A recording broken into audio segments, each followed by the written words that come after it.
everyone, this is Svetlana with a new video for Altenew. In this video I will show you how to create a colorful starry Christmas tree on a dark background. I apologize for the sounds of New York City you can hear in the background from time to time. There is no time when it's quiet in this city. I will be working with the Starry Night stamp set. It's a new set from the recent September 2018 Altenew release. It has a very beautiful and elegant starry tree, a starry border or corner. In this set you can find 3 standalone stars of different styles and sizes, and a small star cluster. Also, this set is packed with several festive sentiments.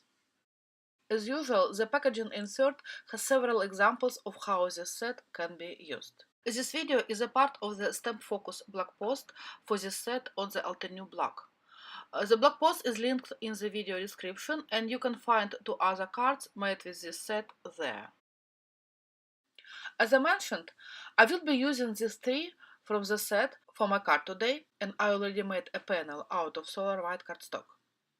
For stamping, I will be using my Mini Misty stamping tool. Using a stamping tool is somewhat important for this technique, as I will need to stamp twice exactly to the same spot.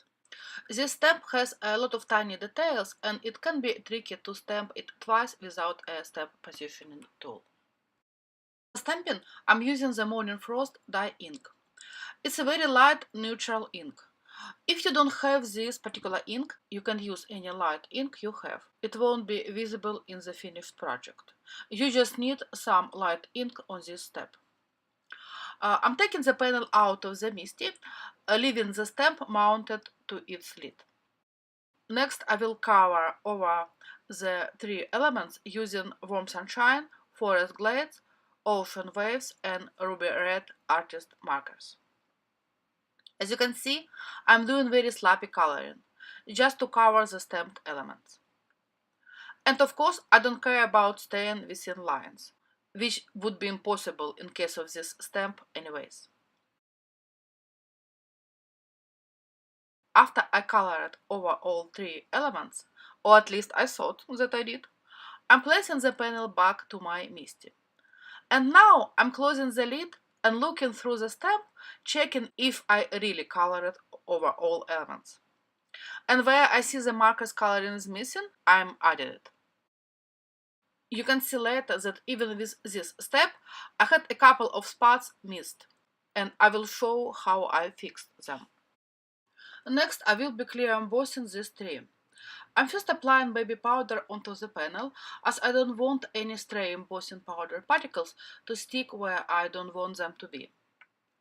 I'm applying Altenew embossing ink onto the stamp, stamping it, adding clear embossing powder, and heat setting it.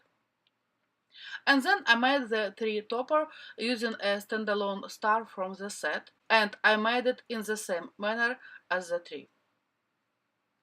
On this point, the tree looks rather funny and childish.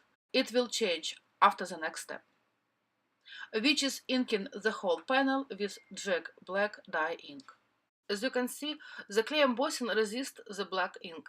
Inking is covering markers coloring, and only those spots that are trapped under the clear embossing are visible now.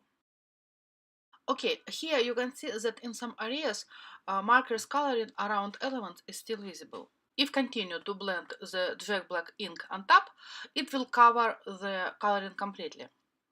But I thought that this looks like this shining that usually surrounds color Christmas lights, so I decided to stop in blending on this point. When I was coloring the elements of the tree, I did miss several, so I'm fixing them by slightly coloring with corresponding artist markers on top.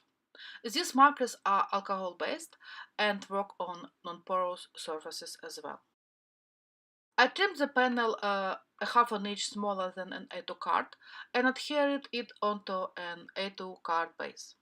When I work with a dark background, I like placing it onto a white card base with such white margin. It tones down the boldness of the background a bit, and also if I want to add some white elements onto a card, the white margin around the panel balances off the white elements. Like in this case, I popped a sentiment onto the card, stamped using crimson dye ink onto a white cardstock strip. I hope you like this technique and will give it a try. Thank you for stopping by today. Bye!